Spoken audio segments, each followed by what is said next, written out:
There is a name in Scripture that carries both promise and peril. A son of Jacob, born into the covenant line, yet remembered not for honor, but for something far more unsettling. His story begins in the tents of the patriarchs, but ends in silence at the edge of eternity.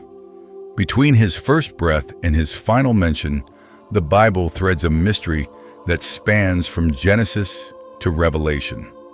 A name spoken in prophecy with the image of a serpent, a tribe that abandoned its inheritance and built its own altar.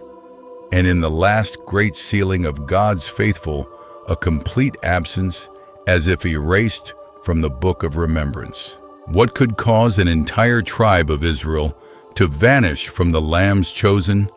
Was this a punishment for one man's failings, or the result of generations walking a hidden path away from the covenant?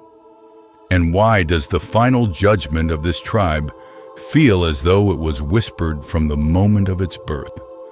The answers are not found in a single verse, but in a pattern, one that weaves through prophecy, rebellion, and divine justice. Today, we will follow that pattern. We will see how the story of Dan begins with judgment, unfolds in deception, and ends in omission. And in uncovering it, we will find a warning that still speaks to us, a warning written in the absence of a name. Let us begin where all stories begin.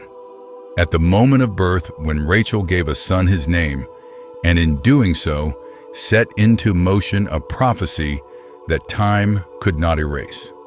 Born under judgment, the name as a prophetic seed. The story begins in the shadow of a household war. Rachel, beloved yet barren, had given her maid Bilhah to Jacob in a desperate bid to match her sister's fruitfulness. When the child was born, Rachel's words did not dance with joy. She did not bless nor prophesy honor. She said, "God has judged me," and she named him Dan.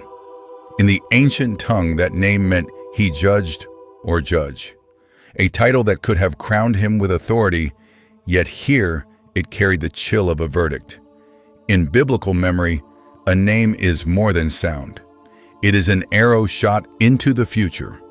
It tells the world what heaven has seen and what heaven will one day reveal. Dan's first breath was wrapped not in celebration, but in a verdict spoken over his mother's rivalry and pain. The womb he came from was not Rachel's own, but the womb of a servant offered as a tactic, not as a covenant gift.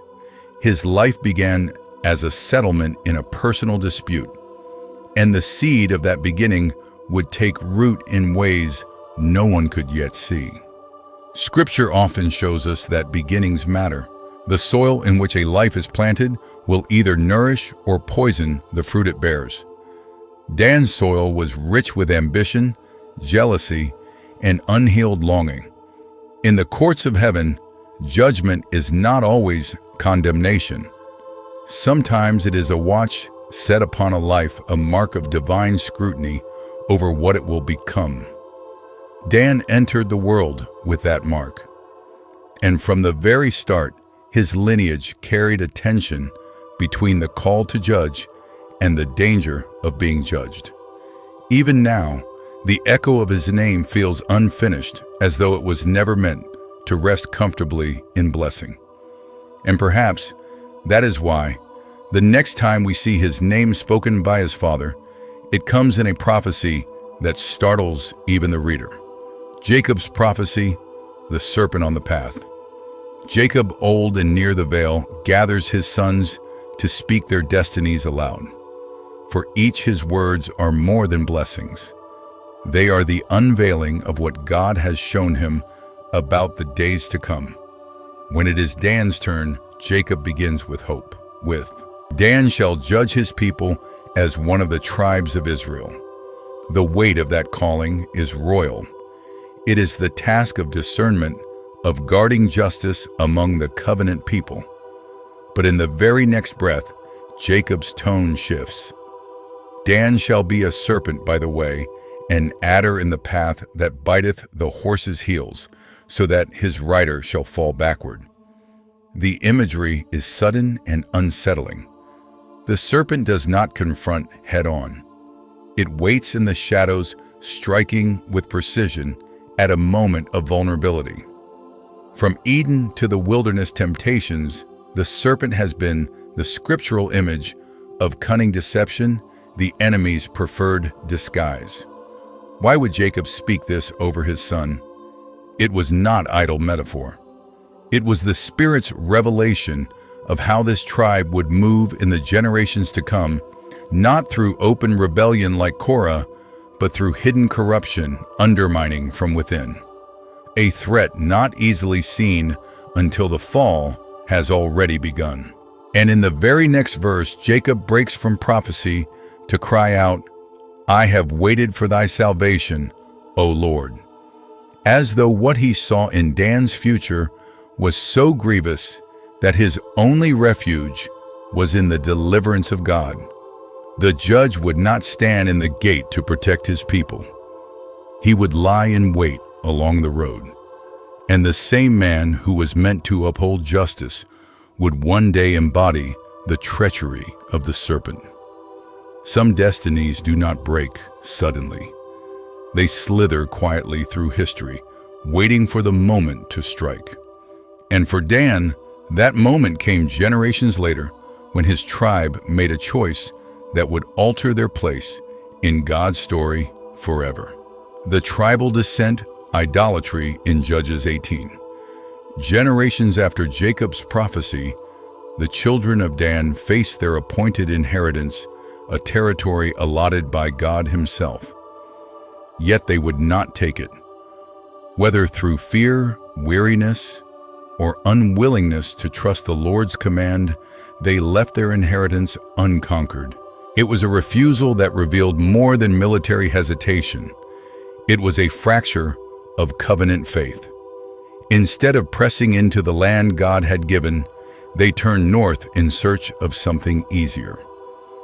Their journey brought them to the house of a man named Micah, a man who had built for himself a shrine filled with carved images, an ephod, and a Levite hired to be his personal priest.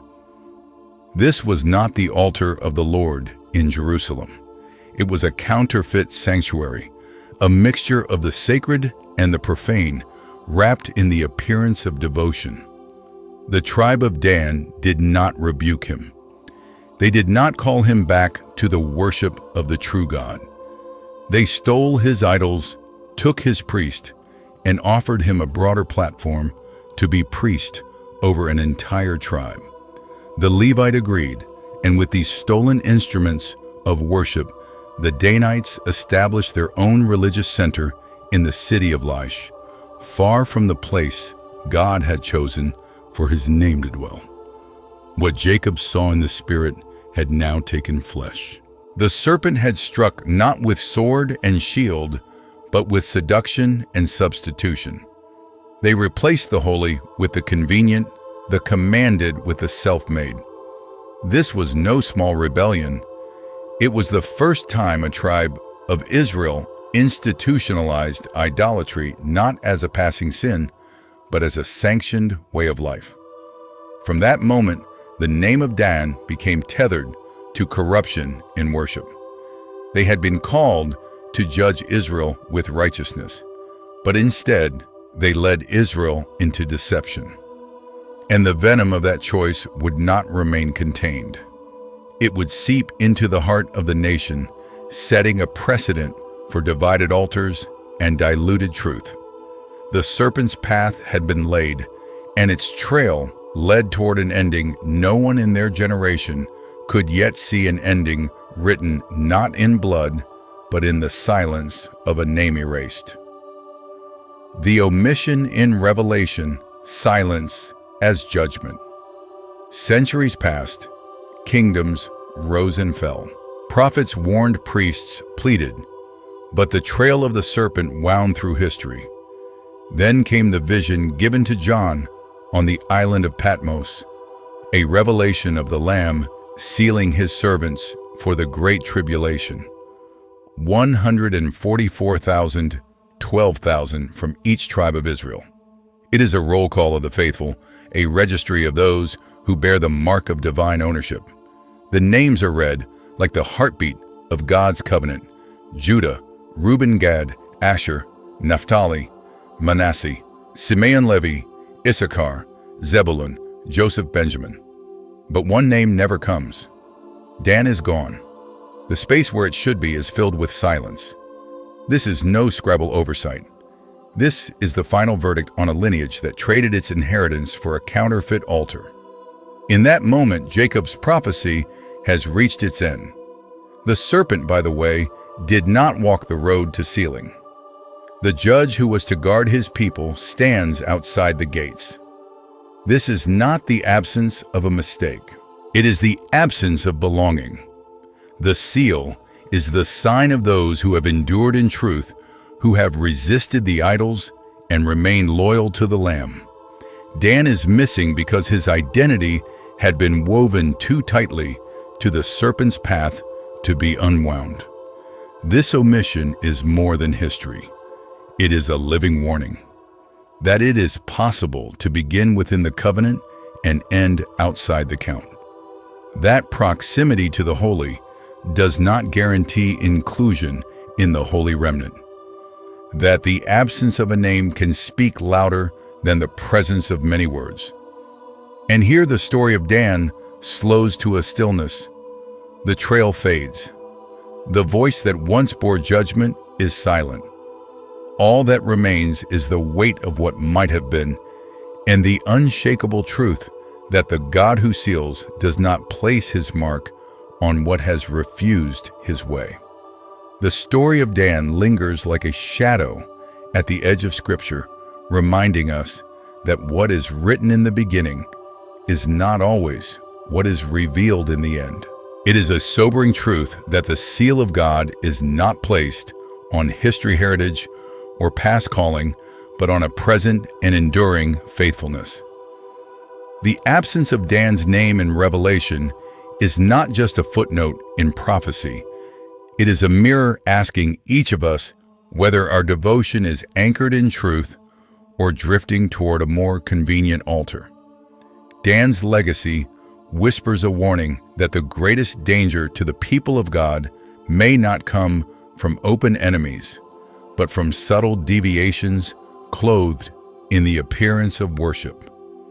And it leaves us with a question that should follow us into prayer. If the roll call of the faithful were read today, would our names be found not because we were perfect, but because we refused to abandon the covenant of the Lamb? If this mystery has stirred something in your spirit, share your thoughts in the comments.